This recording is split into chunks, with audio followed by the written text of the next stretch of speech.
दिखाई दे रहा है। और ईडी के रेड के बाद कांग्रेस विधायक अंबा प्रसाद का बयान भी सामने आया है। यहां पर अंबा प्रसाद ने ईडी की छापेमारी की बाद में कई आरोप भी लगा दिए और ये कहा कि हम कांग्रेस से हैं, इसीलिए हमको यहां पर निशाना बनाया जा रहा है। कथित भूमि स्थानांतरण पोस्टिंग घोटाला मामले में ये तलाशी ली गई है। ईडी की टीम अगर 18 घंटे कोई कार्रवाई कर रही है तो मानिए कि यहां पर एक्शन कुछ बड़ा होता हुआ दिख रहा है। बीजेपी से लोकसभा का टिकट के लिए बोला गया था मुझे बहुत पहले से कि हजारीबाग फाइट करना है, हमने इग्नोर किया।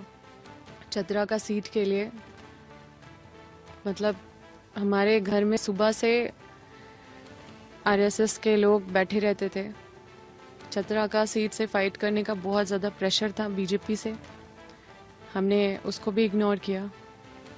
मेरे ही घर और ऐसे समय में इस तरह से पूरे परिवार को परेशान करना, पूरे मेरे घर में मेरे माँ उधर परेशान, मेरे और इधर पूरे दिन भर मुझे भी टॉर्चर कम नहीं किया गया। घंटों बैठाया गया एक ही जगह में, अगर घंटों खड़ा किया गया एक ही जगह में।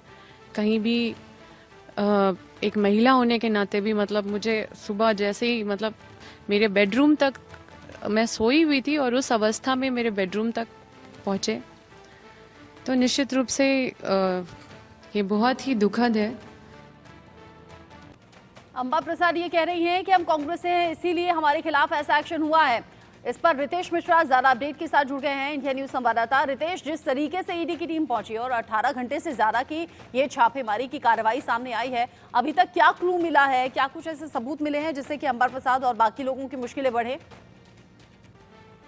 सबसे बड़ी बात है कि बगैर क्लू कोई भी सरकारी एजेंसी, खास तौर पर अगर किसी राजनीतिक व्यक्ति के यहाँ कोई रेड कंडक्ट करती है, तो उसे भी पता है कि अगर उसके पास पुख्ता साक्ष्य सबूत नहीं होंगे तो पूरा मामला जो है वो राजनीति के तहत भुनाया जाएगा और उनकी साख पर भी सवाल उठेगा। तो पहले से ही क्लू था बालू के कारोबार में वित्तीय अनियमितता, इसके अलावा मनी लॉन्ड्रिंग, इसके अलावा जो झारखंड में 2 घोटाले हुए, भूमि स्थानांतरण और पोस्टिंग घोटाला, उसमें भी इनकी संलिप्तता निकलकर सामने आ रही थी। कुछ दिन पहले तक ये सारी चीजें जो हैं, जब ईडी को ये सारे क्लू मिल गए उसके बाद छापेमारी की गई। आप सोचिए कि 20 घंटे तक रेड चली है। 20 घंटे अगर रेड चल रही है तो जाहिर सी बात है कि कुछ पुख्ता मिला हुआ है। और जो सोर्सेज है हमारे ईडी के झारखंड में, उनका कहना है कि बहुत सारे जो साक्ष्य हैं वो मिले हैं। वित्तीय अनियमितता का पूरा मामला है, मनी लॉन्ड्रिंग का मामला है। और जब अंबा प्रसाद से पूछा गया तो वो सटीक जानकारी नहीं दे सकी कि ये